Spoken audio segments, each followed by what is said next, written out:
Well, it's been a while. The last time we had a drag racing video, I went out and hit a new personal best, made some really good progress with the car. Since that day, I've had trouble dodging the rain.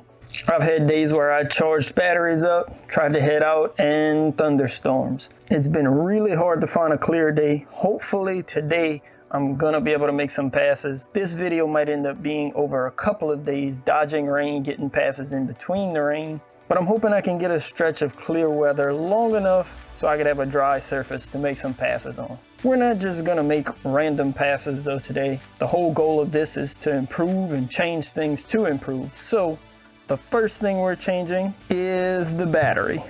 If you remember weeks back in that last video, looking at the data from my runs, there was a little bit of voltage dip, not too much, but I do want to eliminate that as much as possible. I want more consistent power to the ESC, to the car. So I went ahead and picked up a Maclan battery. This is the 8300 milliamp. This battery has a 200C discharge rating. It's also a little bigger of a pack since it is at 8300 milliamp. So I'm hoping it'll add a little more weight to the front of the car, get that weight a little more forward. And since we're talking about weight with this battery as well, we're gonna put the scales out and try to get us a good balance.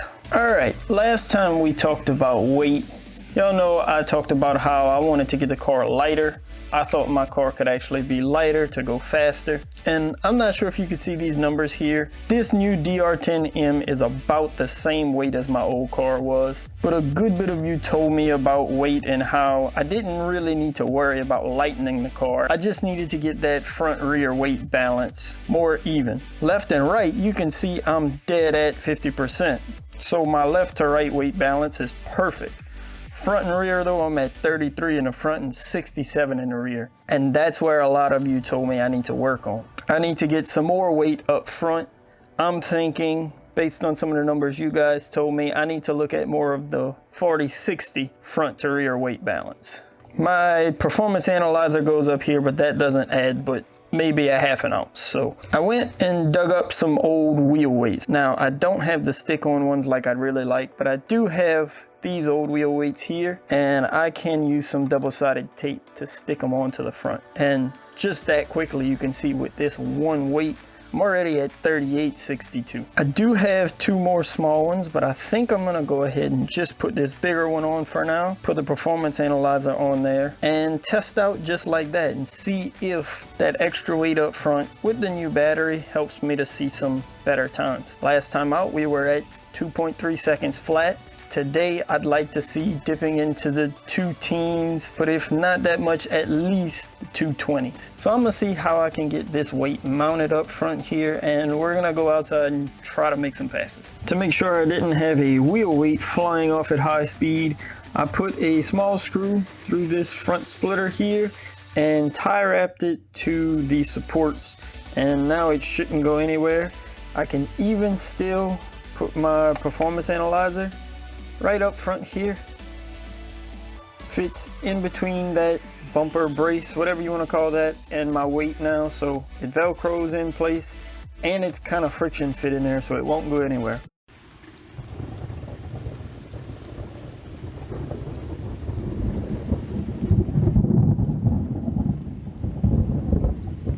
One week later.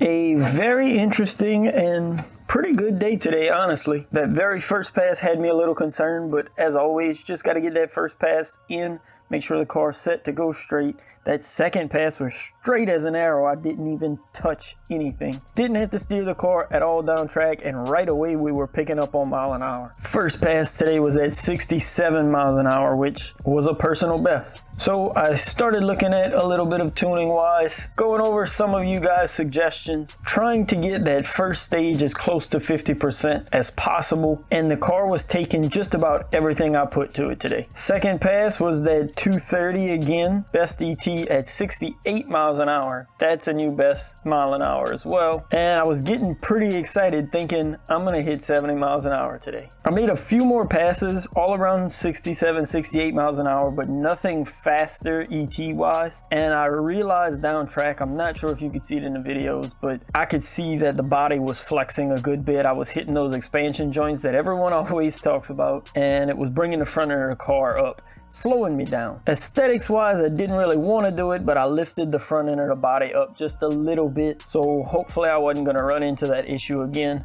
Made another pass, and I ran a personal best ET at a 225. We finally dipped past the 230s. If we're going off of what everyone says with the GNSS being 0.2 seconds slow, that would be a 2.05. Only 66 miles an hour. I would have liked to see a little more mile an hour there, but not too bad. That was the only pass that I dipped into the 2.2s today. I got a little greedy and kept trying to push and push and push, but nothing faster than 230s. I was pretty consistent at 230s, anywhere from 66 to 68 miles an hour. I still wasn't able to get to 70. The good news is with this new Maclan battery, I was able to bump up that up slew rate on the timing some when I'm adding the turbo in later down track. Before, I was having to stay on the lower end because if I came in too quickly, it drained my battery too quickly. This battery, having a little more power, is able to handle that up slew rate. So now I have the car leaving at 50% throttle, and I'm able to bump up that turbo rate to like 10 to 12 degrees. All in all, although we didn't get to 70 miles an hour today, we're steadily progressing. Every time I go out, the car's getting faster and faster, and that's what I like to see. I've been learning a whole lot from you guys. I would have never put weight on the front of the car. Just thinking about drag racing and weight wise, I would have never actually made the car heavier to go faster, but that actually worked. I felt like it helped the car stay a lot more stable too. I didn't have no issues driving today. You saw me pedal maybe once or twice, but no real issues with the car being out of control today. A couple more things for our next time out. I got a couple suggestions about taking foams out of reaction tires, which I'm not running the reactions anymore. I'm running those Drag Race Concepts Axis tires, but I may take the foams out before the next time out and see if that does any difference, see if I can maybe get more power down early. And the other thing is something I noticed while applying my traction compound. I'm gonna try to get you in here so you can see it, and we're gonna spin this tire. I want you to watch that drive shaft there. See that wobble? Not quite sure what happened, but it looks like I have a bent drive shaft. I'm not necessarily saying that's slowing us down, but that's definitely not good. So I'm gonna switch that out, get a new set of shafts in and change those out. And hopefully this weather stays nice for a little while and we can make some more passes sooner this time. I'm not gonna go into detail with the tuning stuff today and the data graphs and all of that good stuff. If you are interested in that stuff, let me know in the comments below and I'll make sure to cover it more in videos. If not, I know that stuff can be kind of boring, so I'll just keep doing videos like this if this is what you guys rather. Like I said, I've been getting a whole lot from all of you guys' comments, all of the tips and tricks you've been giving me, even the stuff that I wouldn't think about, like I talked about with that weight. So definitely leave them comments down below. Let me know what you think I should try next. What's working for you? I'm finally getting the car in a range that I wanted. And now I'm just ready to push past 70 miles an hour. So make sure to subscribe if you're enjoying the drag racing content and want to see more of it. Leave a like down below. I know you guys have been waiting for this video for a while. And as always, thanks again for watching. Peace.